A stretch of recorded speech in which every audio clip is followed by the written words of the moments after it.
Bismillahirrahmanirrahim. Assalamualaikum warahmatullahi wabarakatuh.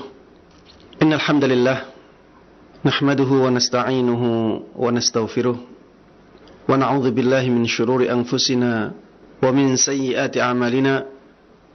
May yahdihillahu fala mudilla lahu wa man yudlil fala hadiya lahu.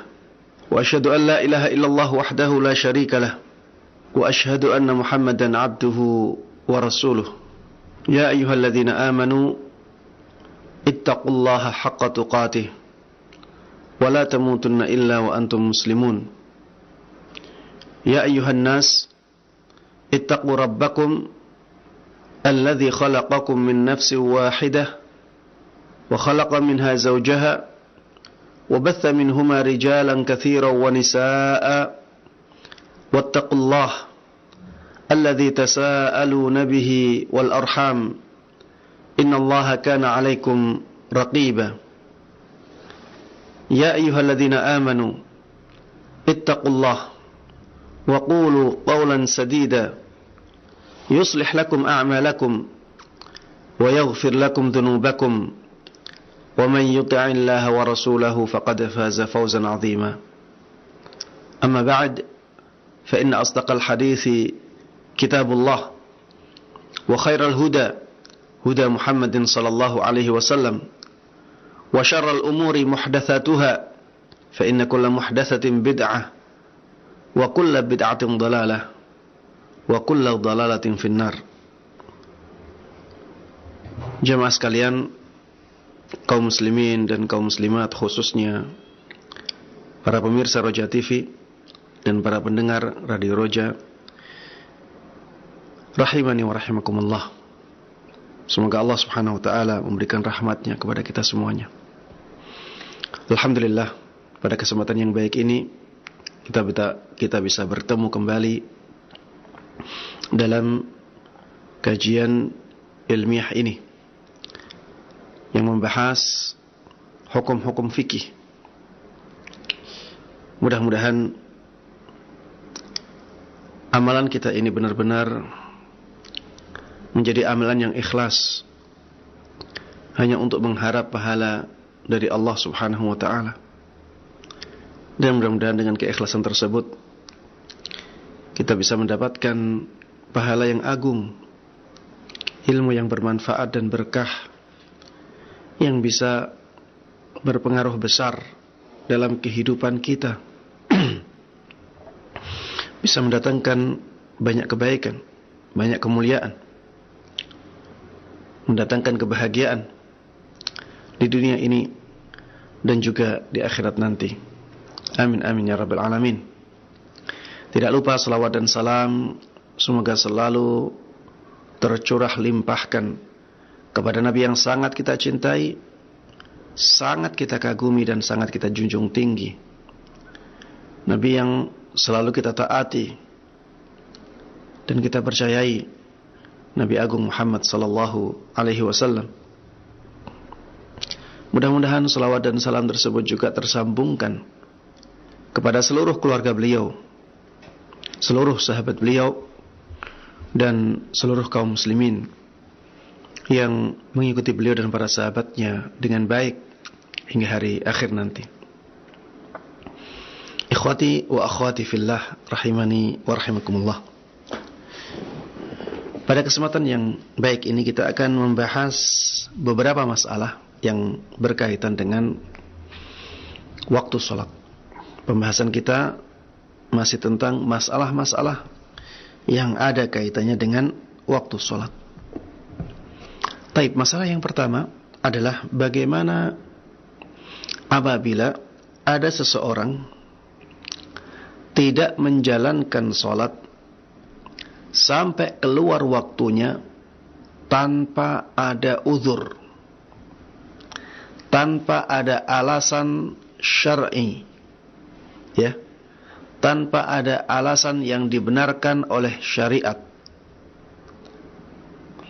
Apakah dia wajib mengqadha ataukah dia tidak boleh mengqadha, atau tidak diperkenankan untuk mengqadanya. Kalau dia mengqada, maka qadanya tidak bermanfaat bagi dia sama sekali. Jemaah sekalian rahimani wa rahimakumullah, ini banyak terjadi di masyarakat. Ada orang-orang yang memang benar-benar tidak memperhatikan salatnya. Mereka malas menjalankan salat, bukan karena sakit, bukan karena ada uzur yang dibenarkan oleh syariat,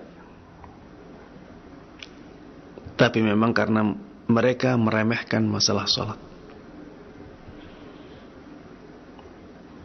Sampai berhari-hari, sampai berbulan-bulan, bahkan sampai bertahun-tahun mereka meremehkan salatnya. Salatnya bolong-bolong,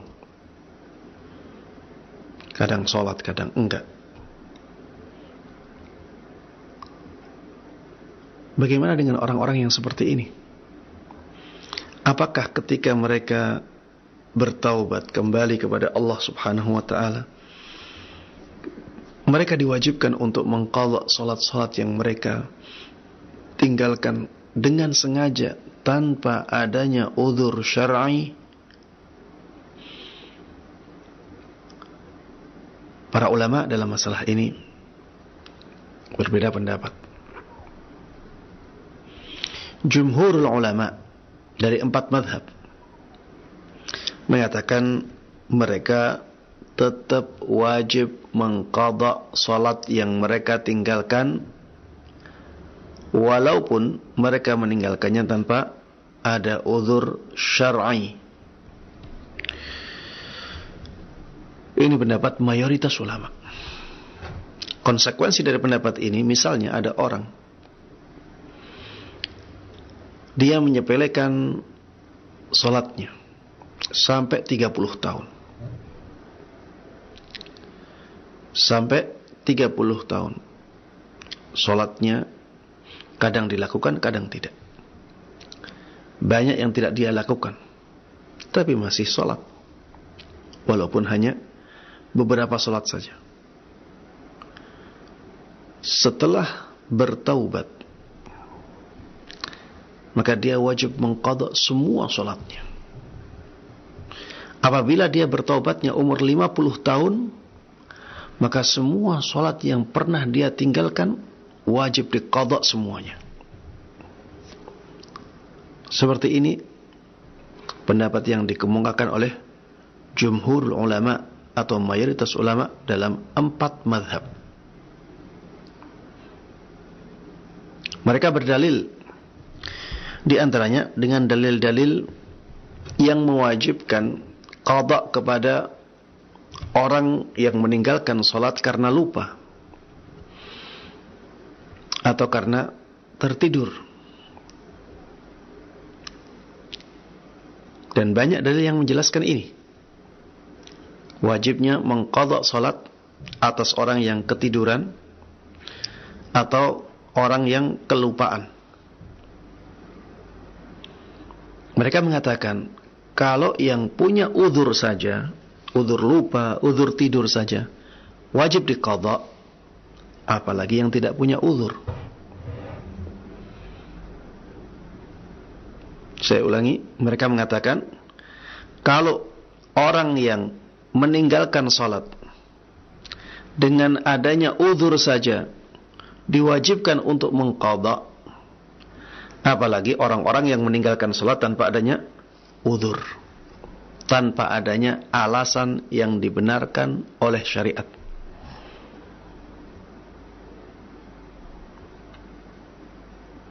Orang yang ketiduran dari salatnya, dia tidak bersalah. Laisa fin naumi tafrid. Tidak ada kesalahan pada tidur. Itu saja, setelah dia bangun, dia wajib mengqadha salatnya yang dia tinggalkan. Apalagi orang yang salah dalam meninggalkan sholat. Tentunya dia lebih wajib untuk mengqadha sholatnya. Baik.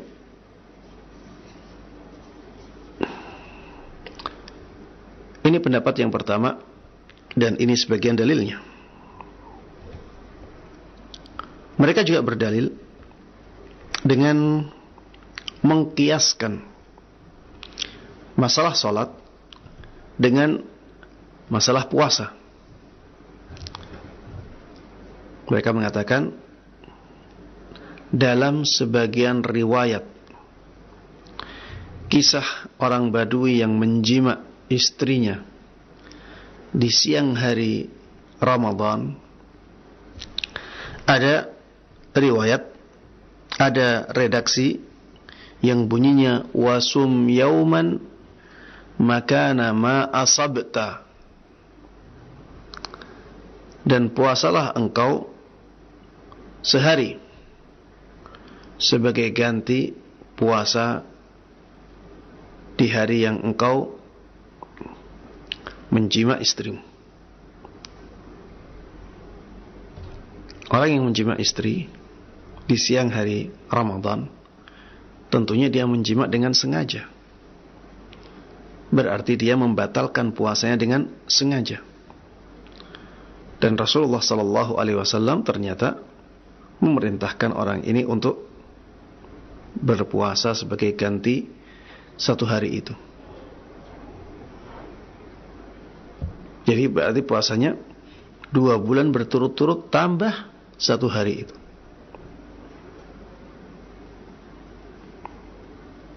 Ini dalil mereka yang kedua.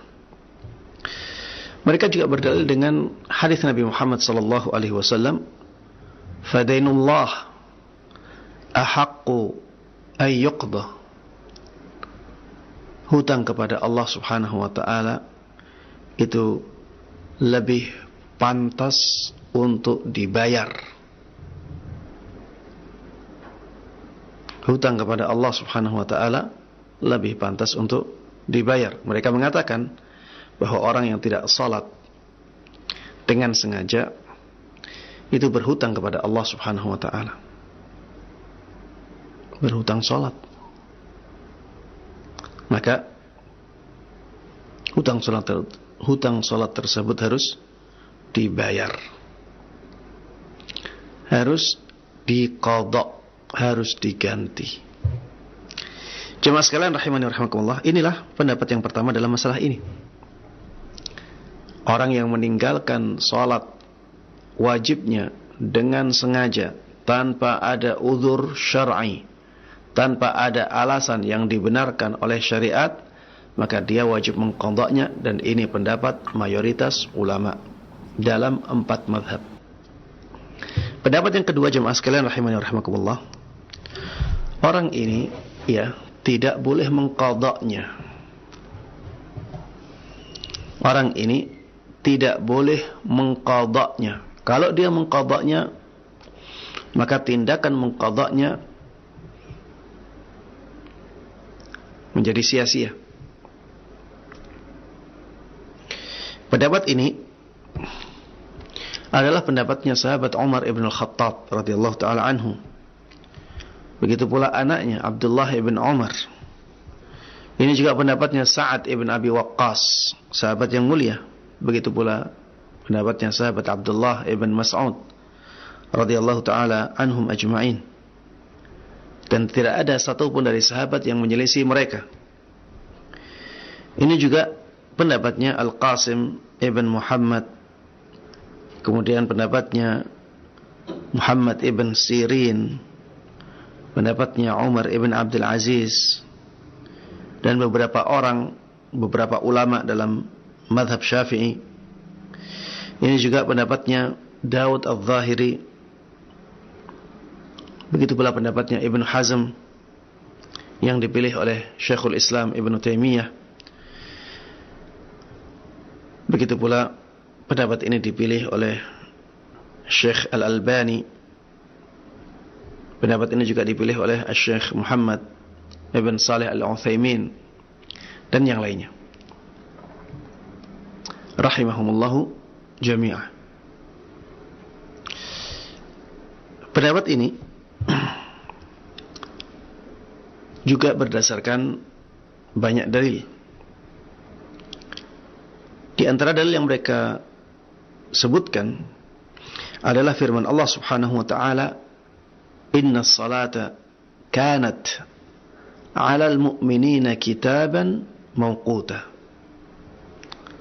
Sesungguhnya salat itu diwajibkan atas kaum mukminin sesuai dengan waktu yang telah ditentukan.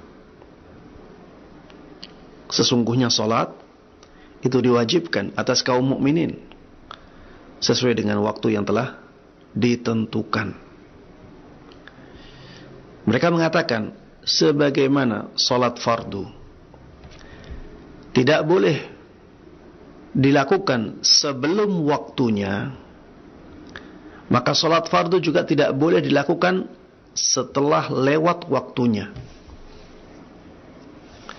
Dan orang yang meninggalkan salat tanpa disengaja, dia berarti sengaja melakukan salat fardu setelah selesai waktunya. Dan sebagaimana salatnya orang sebelum waktunya tidak sah, maka salatnya orang setelah waktunya pun tidak sah. Kenapa? Karena waktu salat sudah ditentukan oleh Allah Subhanahu wa taala. Ada awalnya, ada akhirnya. Ya, ada awalnya, ada akhirnya. Sehingga tidak boleh bagi orang-orang yang tidak punya uzur untuk menjalankan sholat di luar waktu ini. Berarti orang yang sengaja meninggalkan sholat tidak boleh mengganti sholatnya, karena otomatis dia akan sholat di luar waktunya. Ini juga dalil yang sangat kuat. Dan para ulama sepakat, apabila sholat belum datang waktunya dan orang sholat, maka sholatnya tidak sah. Misalnya ada orang sengaja sholat duhur jam 10, padahal sholat duhur itu masuknya jam 12 misalnya. Semua ulama telah sepakat sholatnya orang ini, apabila dia sengaja, maka tidak sah.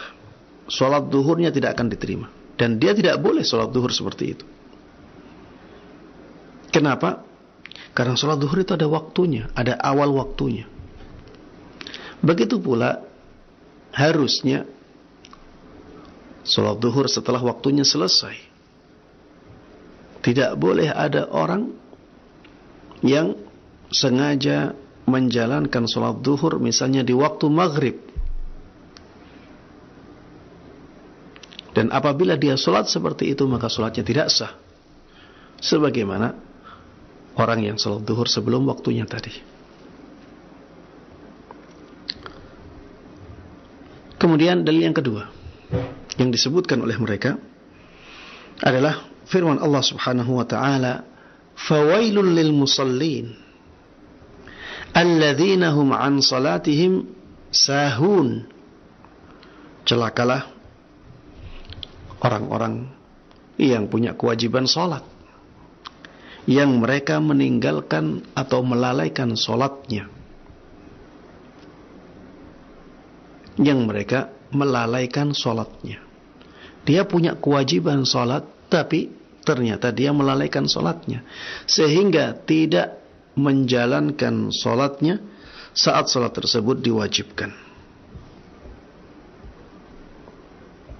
Baik, jemaah sekalian rahimani wa rahimakumullah. Ini dalil yang menunjukkan bahwa orang yang meninggalkan salat dengan sengaja, tanpa ada alasan yang dibenarkan oleh syariat, seperti lalai, seperti lupa, atau ketiduran, ya. Maka orang yang seperti ini adalah orang yang celaka. Kalau sholat yang seperti itu bisa diqadha, maka harusnya celaka yang ada pada orang tersebut bisa hilang. Tapi ternyata Allah Subhanahu wa taala di sini mencukupkan dengan mengatakan fawailul lil musallin alladzina hum an salatihim sahun. Celaka orang-orang yang punya kewajiban salat ketika mereka melalaikan salatnya. Allah Subhanahu wa taala berhenti di sini. Tidak mengatakan kecuali kalau mereka nanti mengqadha'nya. Itu menunjukkan bahwa qadha setelah ini tidak diperkenankan lagi. Dan ini hukuman yang berat, ya. Ini hukuman yang berat. Karena dia tidak boleh mengqadha'nya. Mengqadha artinya mendapatkan kembali keutamaan yang tadinya dia lalaikan. Dan pendapat ini mengatakan tidak. Dia tidak bisa mendapatkan kembali keutamaan yang dulunya dia sepelekan. Dan ini lebih berat. Ini hukuman yang lebih berat daripada hukuman wajib mengqadha'nya. Karena hukuman wajib mengqadha'nya itu berarti dia bisa mendapatkan kembali keutamaan atau pahala yang tadinya dia sepelekan. Adapun ini tidak boleh mengqadha, berarti dia tidak boleh mendapatkan kembali keutamaan yang dulunya dia lalaikan. Ini hukuman yang lebih berat, bukan hukuman yang lebih ringan. Baik. Di antara dalil yang mereka sebutkan adalah hadis Nabi Muhammad sallallahu alaihi wasallam, "Man nasiya salatan falyusalliha idza dzakaraha." Barang siapa yang lupa menjalankan salat, barang siapa yang terlupa dengan salatnya, maka salatlah dia ketika dia mengingatnya. Salatlah ketika dia ingat. Hadis ini menjelaskan tentang orang yang lupa. Sehingga orang yang tidak lupa, tentunya hukumnya tidak seperti ini. Di dalam hadis lain, di dalam riwayat lain disebutkan, "Man nama an salatin aw nasiyaha falyusalliha idza dzakaraha." Barang siapa yang ketiduran dari salatnya atau dia terlupa dengan salatnya, maka salatlah ia ketika dia mengingatnya. Salatlah dia ketika dia mengingatnya. Ini menunjukkan bahwa selain orang yang ketiduran, selain orang yang kelupaan, maka hukumnya tidak demikian. Dan tidak ada satupun hadis yang khusus yang menunjukkan bahwa apabila ada orang yang sengaja meninggalkan salatnya tanpa ada udzur yang disyariat, tanpa ada udzur yang dibenarkan oleh syariat, maka dia harus mengqadha'nya. Tidak ada satupun dalil khusus yang menunjukkan hal ini. Padahal kemungkinan terjadi hal ini sangat besar sekali.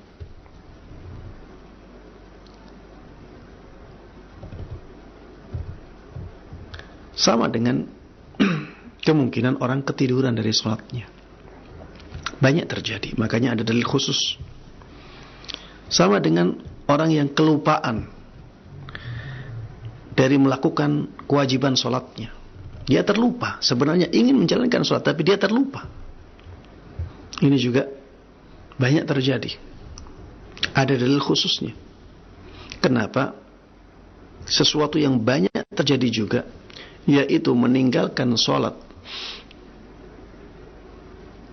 dengan sengaja karena malas atau meremehkan sholat. Tidak ada dalil khusus yang memerintahkan untuk mengqadanya. Ini menunjukkan bahwa hukumnya berbeda antara orang yang punya uzur dengan orang yang tidak punya uzur. Para ulama yang memilih pendapat ini mengatakan qiyas yang dipakai oleh mayoritas ulama dalam masalah ini adalah qiyas yang tidak pas. Qiyas yang tidak pas. Kenapa? Karena qiyas yang dipakai adalah mengkiaskan orang yang tidak punya uzur dengan orang yang punya uzur. Uzur jemaah sekalian rahimani wa rahimakumullah, bagi yang belum paham ya, uzur itu alasan yang diterima oleh syariat. Alasan yang diterima oleh syariat. Orang kalau ketiduran akhirnya dia tidak sholat subuh, itu dia punya alasan yang diterima oleh syariat apabila dia mengqadanya, karena dia ketiduran. Rasulullah mengatakan laisa fin naumi tafrid. Ya, orang yang tidur tidak dikatakan dia lalai. Tidak ada kelalaian dalam tidur. Maksudnya demikian ya. Kalau orang ketiduran sholat, kemudian dia meninggalkan sholatnya. Kalau orang ketiduran, kemudian dia meninggalkan sholatnya, dia tidak dikatakan lalai dari sholatnya. Jadi tidur itu atau ketiduran itu uzur yang itu alasan yang diterima oleh syariat. Begitu pula apabila orang kelupaan, bukan melupakan sholatnya, tapi terlupa melakukan sholat. Iya, dia lupa melakukan sholatnya tanpa disengaja. Maka dia punya alasan yang diterima oleh syariat apabila dia mengqadha sholatnya. Ya, ini makna uzur ya. Jumhurul ulama dalam masalah ini mengkiaskan orang yang tidak punya uzur dengan orang yang punya uzur. Dan ini keadaan yang sangat berbeda. Bagaimana disamakan? Maka harusnya tidak disamakan. Bagaimana orang yang tidak punya uzur dibolehkan untuk mendapatkan kemuliaan yang dia tinggalkan dengan menyepelekannya, disamakan dengan orang yang punya uzur untuk mendapatkan kemuliaan yang tertinggal dari dia. Tentunya kias yang seperti ini kias yang sangat tidak pas. Maka kias ini adalah kias yang lemah.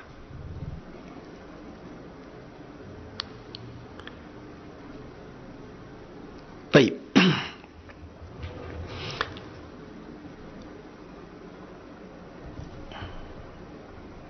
Dalil yang berikutnya yang disebutkan oleh para ulama untuk pendapat yang kedua ini adalah hadis Nabi Muhammad sallallahu alaihi wasallam, "Man fatathu salatul 'asr faka'annama wutira ahluhu wa maluhu." Barang siapa yang tidak melakukan salat asar, maka seakan-akan dia kehilangan semua keluarganya dan semua hartanya.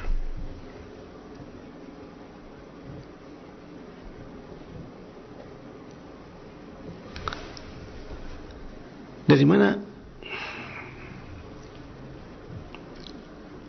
mengambil hukum?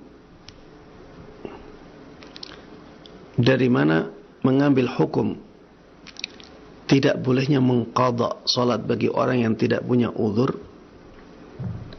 Dari hadis ini. Dari sisi mana? Dari sisi bahwa Rasulullah sallallahu alaihi wasallam mengatakan, "Man fatathu salatul asr." Barang siapa yang kehilangan sholat asar, ya. Man fatathu sholatul asar, barang siapa yang sholat asarnya tertinggal atau hilang,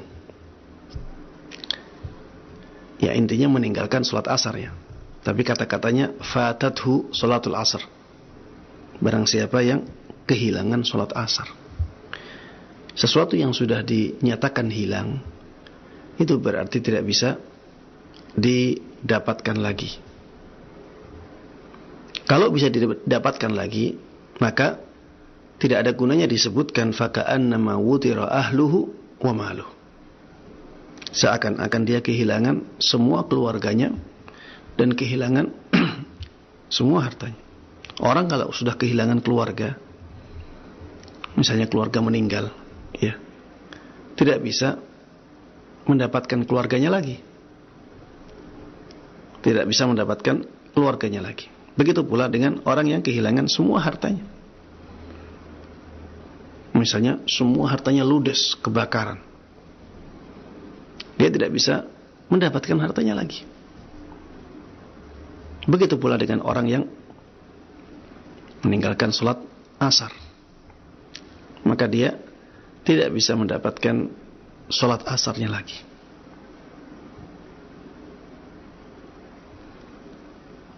Dan ini dibawa kepada orang-orang yang meninggalkan sholat asar tanpa adanya uzur yang dibenarkan oleh syariat. Jemaah sekalian rahimani wa rahimakumullah,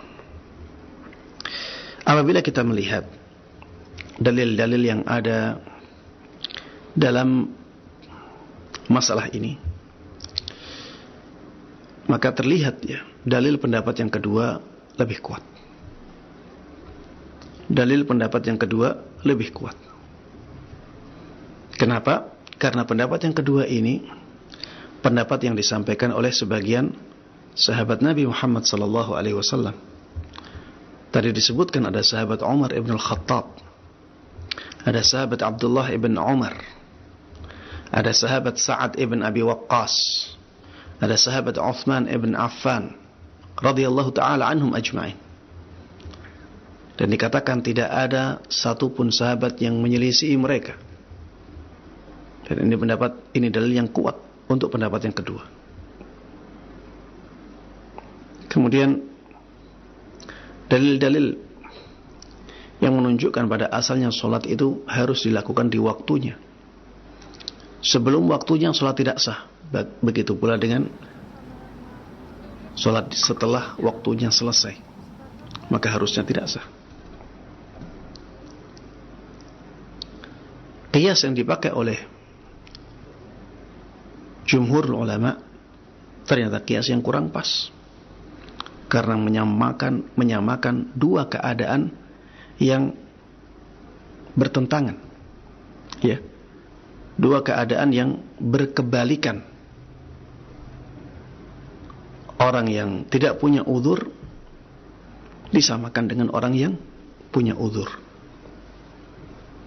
Ini tentunya sangat tidak pas. Sehingga jemaah sekalian rahimani wa rahimakumullah, kalau ada orang yang sudah lama sekali jauh dari Islam, sholatnya dia sepelekan, kadang-kadang sholat, kadang-kadang tidak sholat, maka orang yang seperti ini tidak punya kesempatan lagi untuk mengqadha sholatnya, tidak punya kesempatan lagi untuk mengganti sholatnya. Yang diwajibkan kepada dia adalah bertaubat kepada Allah Subhanahu wa ta'ala. Bertaubat kepada Allah Subhanahu wa ta'ala. Dan taubat akan menghapuskan dosa-dosanya yang telah lalu. Bagaimana dengan sholatnya, Ustaz? Sholatnya sudah tidak bisa diselamatkan lagi. Sholat yang telah lalu yang dia tinggalkan tidak bisa diselamatkan lagi. Itu konsekuensi. Dia kehilangan banyak keutamaan. Dia kehilangan banyak pahala dalam hidupnya.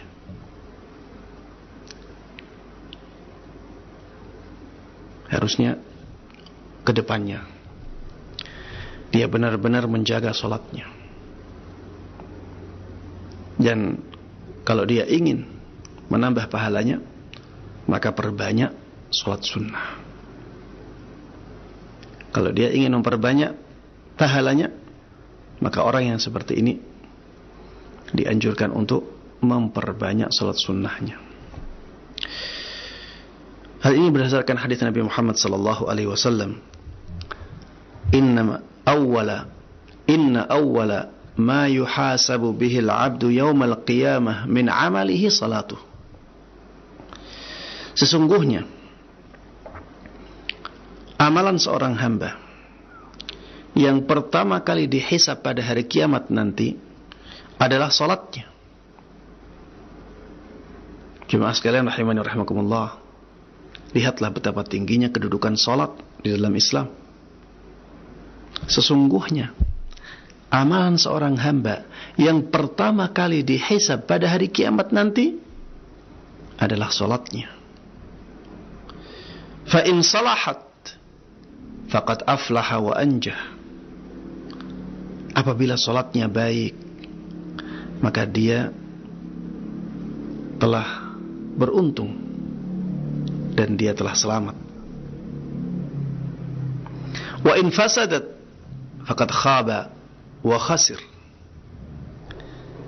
Apabila salatnya rusak, maka dia telah celaka dan telah merugi. Fa in intaqasa min fariidatin syai'an qala rabbu tabaraka wa ta'ala unzuru hal li'abdi min tatawwu'in fayukammalu man taqasa minal fariidah. Apabila salat fardunya ada yang kurang, maka Allah sebagai Rabb tabaraka wa ta'ala mengatakan kepada para malaikatnya, lihatlah, apakah hambaku ini punya salat sunnah yang bisa melengkapi kekurangannya di salat fardunya. Lihatlah apakah hambaku ini punya salat sunnah yang bisa melengkapi salat fardunya. Jemaah sekalian rahimani wa rahimakumullah, bagi yang punya masa lalu yang kelam, ya, bagi yang masa lalunya kelam, banyak meninggalkan salat fardu, maka bertaubatlah kepada Allah subhanahu wa ta'ala dengan taubatan nasuha dan perbanyak salat-salat sunnah. Mungkin saja dengan salat-salat sunnah tersebut akhirnya Allah subhanahu wa ta'ala nanti akan menyelamatkan kita dari siksa neraka. Karena salat-salat sunnah itu bisa melengkapi kekurangan salat fardu kita. Thumma yakunu sa'iru amalihi ala dhalik. Kemudian amal-amal yang lainnya akan diperlakukan dengan perlakuan yang sama. Jamaah sekalian rahimani wa rahimakumullah, inilah pembahasan yang bisa kita bahas pada kesempatan kali ini. Mudah-mudahan bermanfaat dan diberkahi oleh Allah subhanahu wa ta'ala. Mudah-mudahan Allah subhanahu wa ta'ala menjadikan kita semuanya orang-orang yang semangat dalam melakukan ilmu agama, dalam menerapkan ilmu agama yang sampai kepada kita. Dan mudah-mudahan Allah subhanahu wa ta'ala memudahkan kita untuk menerapkannya dalam kehidupan. Begitu pula mudah-mudahan Allah subhanahu wa ta'ala menjadikan kita semuanya orang-orang yang semangat dalam menyebarkan ilmu agama yang sampai kepada kita dan mudah melakukannya. Amin amin ya rabbal alamin. Wa sallallahu wa sallama wa baraka ala nabiyyina Muhammadin wa ala alihi wa sahbihi wa man tabi'ahum bi ihsanin ila yaumiddin. Walhamdulillahi rabbil alamin. Nah, jazakallahu khairan. Barakallahu fikum Ustaz atas penyampaian materi yang sangat bermanfaat sekali di kesempatan ini. Nah, ikhwatas Islam, hazakumullah. Silakan bagi Anda yang ingin bertanya secara langsung di line telepon 021 823 6543. Assalamualaikum warahmatullahi wabarakatuh, Ustaz. Waalaikumsalam warahmatullahi wabarakatuh. Izin bertanya, Ustaz. Ya, silakan Pak. Nah, di dalam sholat sunat, Ustaz, apakah kita membaca doa iftitah juga, Ustaz? Seperti dalam sholat tahiyatul masjid ataupun sholat tahajud dan lainnya yang disunahkan untuk sholat, Ustaz. Ya, baik. Ini berkaitan dengan doa iftitah pada saat dibaca di sholat-sholat sunnah seperti itu ya, Pak? Iya, Ustaz. Terima kasih, semoga bertambah ilmu kami, Ustaz. Iya, Pak, sama-sama. Assalamualaikum warahmatullahi wabarakatuh. Waalaikumsalam warahmatullahi wabarakatuh. Silakan, Ustaz. Ya, doa iftitah juga disunnahkan untuk dibaca di sholat-sholat sunnah. Dan hal ini berdasarkan kaidah yang disebutkan oleh sebagian ulama, bahwa apapun yang disyariatkan di sholat wajib pada asalnya juga disyariatkan di sholat sunnah.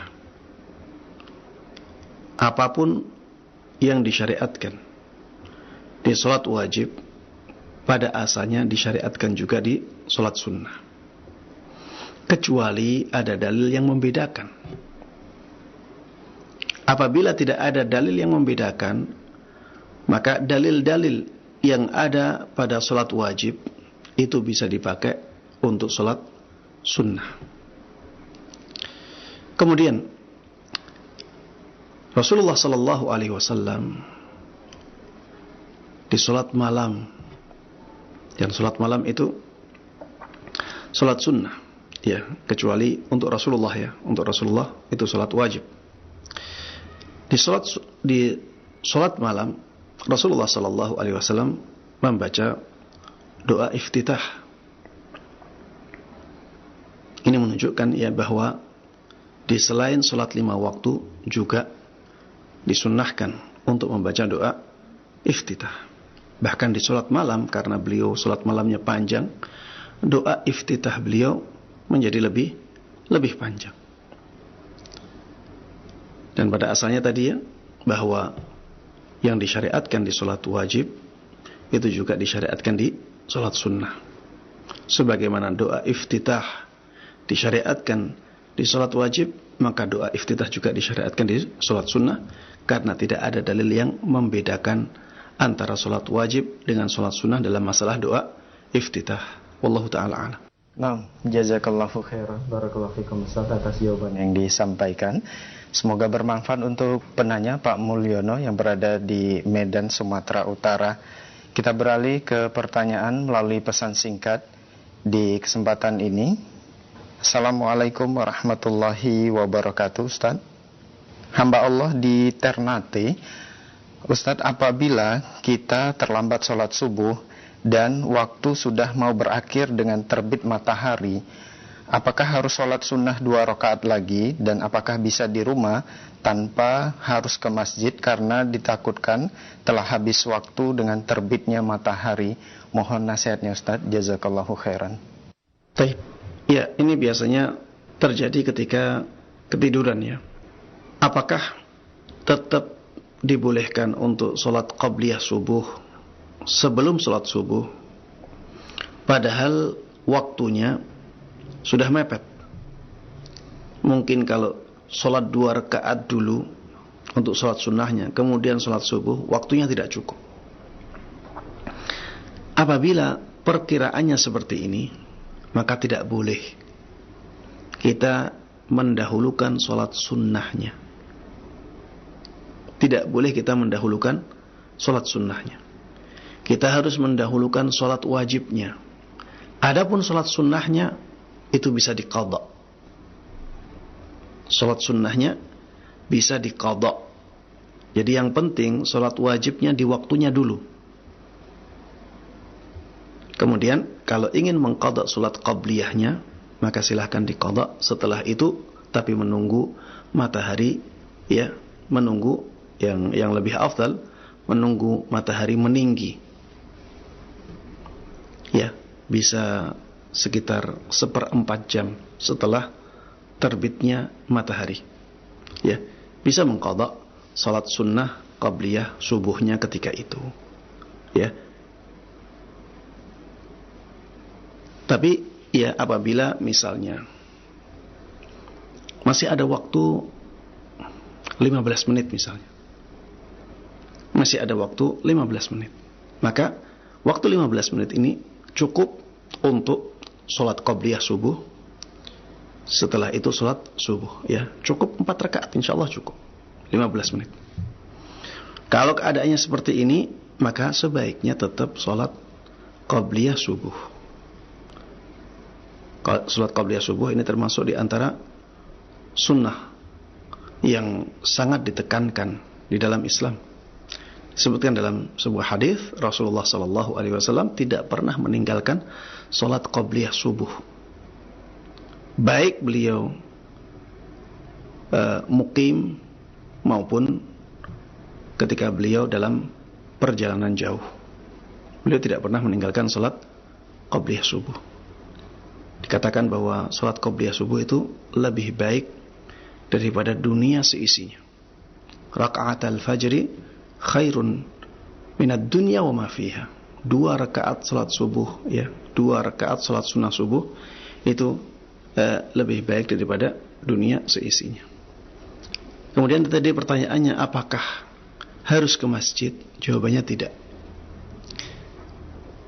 Jawabannya tidak harus ke masjid, karena kita diwajibkan ke masjid itu untuk sholat berjamaah. Sekarang jamaahnya sudah selesai, maka tidak harus ke masjid. Dia punya uzur ketiduran,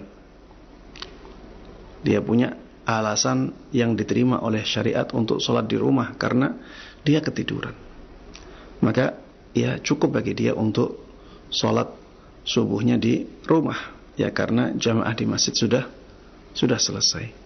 Wallahu ta'ala a'lam. Nah, jazakallahu khairan, barakallahu fikum Ustaz atas jawaban yang disampaikan. Semoga bermanfaat untuk penanya yang berada di Ternate. Masih pertanyaan melalui pesan singkat kembali dari Pak Anto di Bogor. Assalamualaikum warahmatullahi wabarakatuh Ustaz. Ustaz, ketika saya sholat tahajud, azan subuh berkumandang. Pertanyaannya, apakah saya bisa mengerjakan sholat witir atau sudah tidak diperbolehkan lagi? Dan minimal jumlah sholat witir berapa rakaat Ustaz? Mohon nasihatnya, jazakallahu khairan.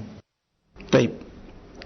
Apabila orang yang sholat malam, di akhir sholat malamnya, padahal dia belum sholat witir, ternyata mendengar azan, maka dianjurkan bagi orang yang demikian untuk mempercepat sholat malamnya. Ya, selesaikan sholat malamnya dengan ringkas. Kemudian setelah itu lakukan sholat witir. Setelah itu lakukan sholat witir juga dengan ringkas, dengan singkat, 1 rakaat. Ya, sholat witir 1 rakaat sudah cukup. Kenapa demikian? Karena biasanya azan yang dikumandangkan di masjid, ya, biasanya ada kelebihan waktu 8 menit atau bahkan bisa jadi lebih banyak lagi. Karena seringkali ya jam-jam di masjid itu didahulukan.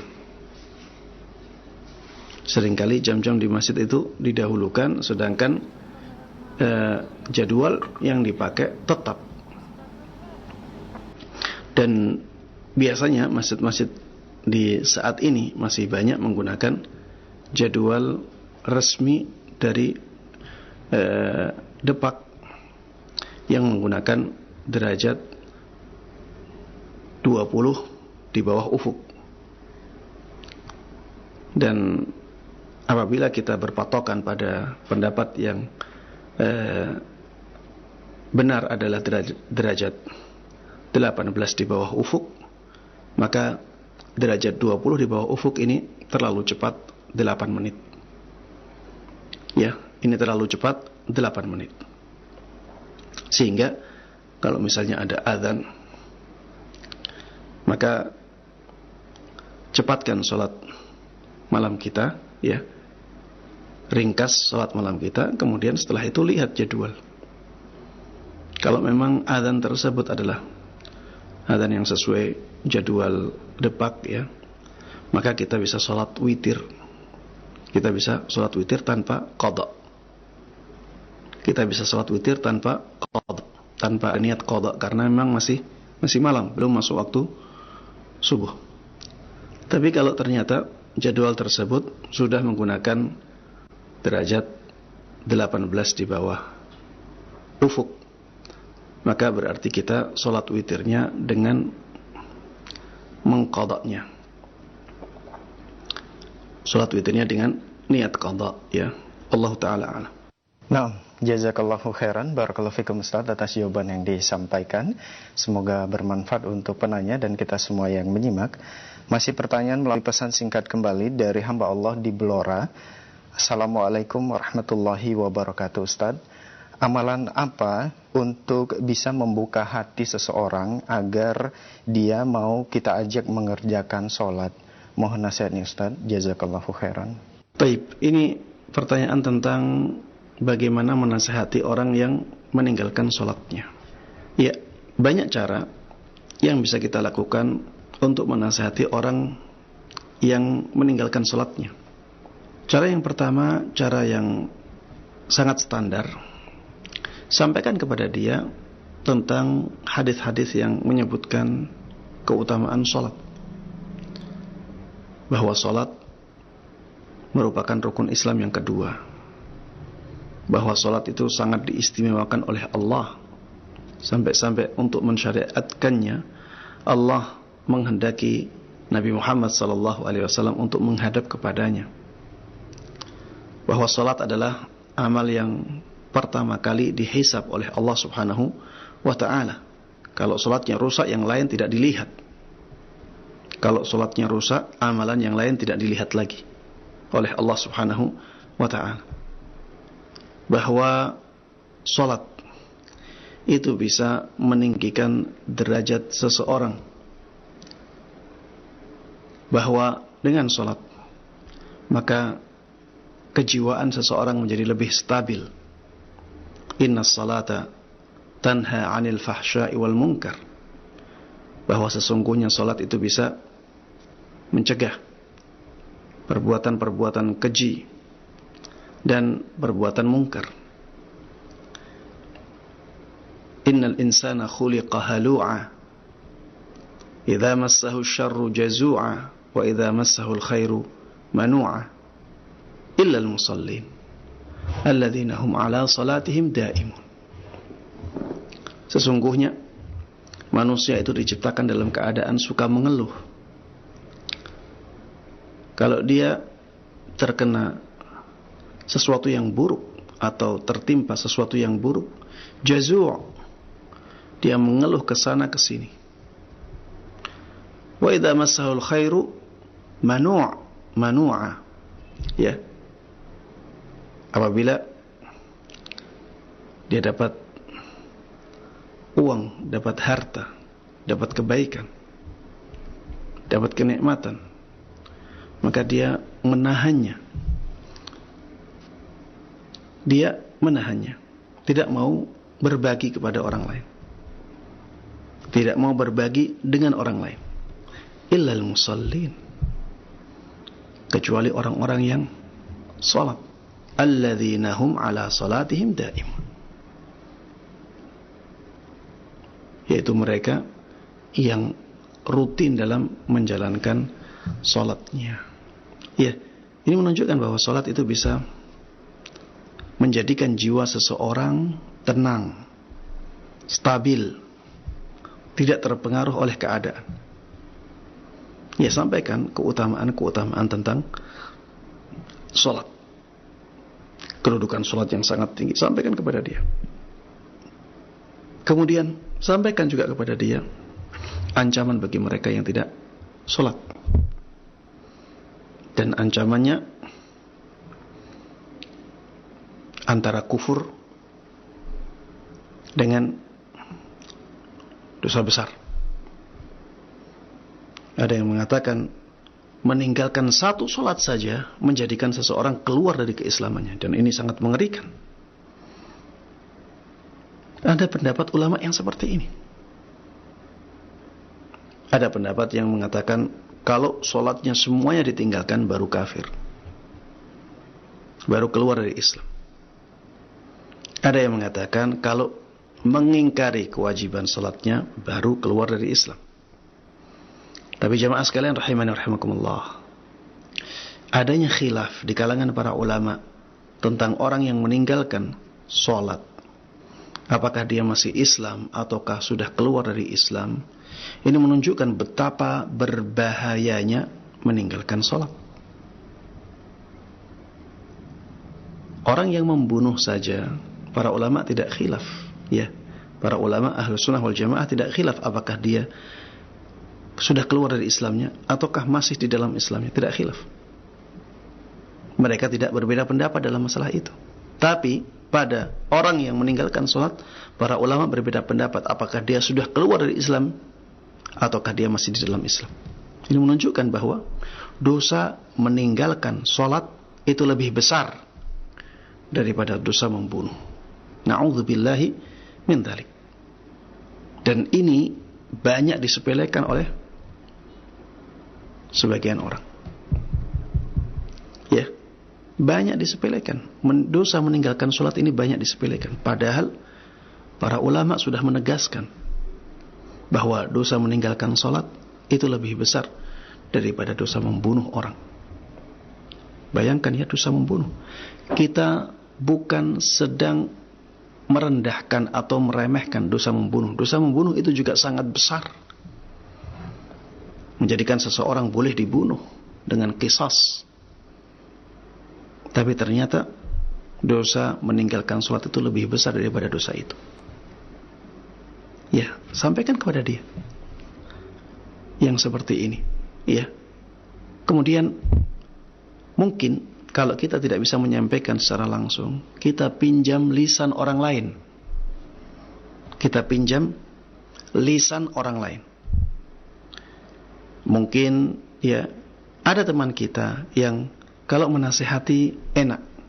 Mungkin kita bisa minta bantuan kepada dia agar menasihati teman kita. Atau mungkin ya kita bawa dia ke kajian agar dia mendapatkan siraman rohani dari ustadz yang ngisi di kajian itu. Mungkin walaupun tidak ada hubungannya, hatinya mulai terbuka sedikit demi sedikit. Atau dengan cara-cara yang lainnya kita bisa ngirim misalnya potongan video yang menjelaskan tentang bahayanya meninggalkan sholat, ya.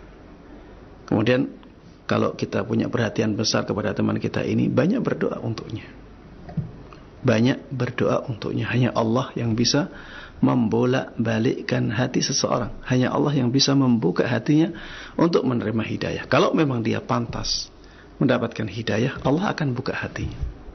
Ya, innaka la tahdi man ahbabta, walakinnallaha yahdi man yasha, wa huwa a'lamu bil muhtadin. Sesungguhnya engkau wahai Muhammad tidak akan mampu memberikan hidayah kepada orang yang engkau cintai sekalipun. Akan tetapi Allah lah yang bisa memberikan hidayah kepada siapa saja yang dia kehendaki, walaupun engkau tidak menyukainya. Ya, ada orang-orang yang tidak disenangi oleh Rasulullah Sallallahu Alaihi Wasallam mendapatkan hidayah. Seperti misalnya Wahsy yang membunuh paman Rasulullah Sallallahu Alaihi Wasallam. Itu tidak disenangi oleh Rasulullah Sallallahu Alaihi Wasallam, tapi Allah memberikan hidayah kepada Wahsy. Sebaliknya Abu Talib sangat dicintai oleh Rasulullah Sallallahu Alaihi Wasallam, tapi Allah Subhanahu Wa Taala tidak memberikan hidayah kepada dia. Wa huwa a'lamu bil muhtadin. Dan dialah Allah subhanahu wa ta'ala yang lebih tahu siapa yang pantas mendapatkan hidayah. Ya, kalau Allah tahu bahwa dia pantas mendapatkan hidayah, Allah akan buka hati. Maka banyak berdoa kepada Allah subhanahu wa ta'ala untuk orang-orang yang kita inginkan hidayah untuknya. Demikian jemaah sekalian rahimani wa rahimakumullah, pertemuan kita pada kesempatan kali ini. Mudah-mudahan yang kita dapatkan dari ilmu agama bermanfaat untuk kita. Mudah-mudahan Allah berkahi ilmu kita, dan mudah-mudahan Allah subhanahu wa ta'ala terus menjaga kita, menjaga agama kita, menjaga dunia kita. Mudah-mudahan Allah menjadikan kita di akhirat menjadi orang-orang yang benar-benar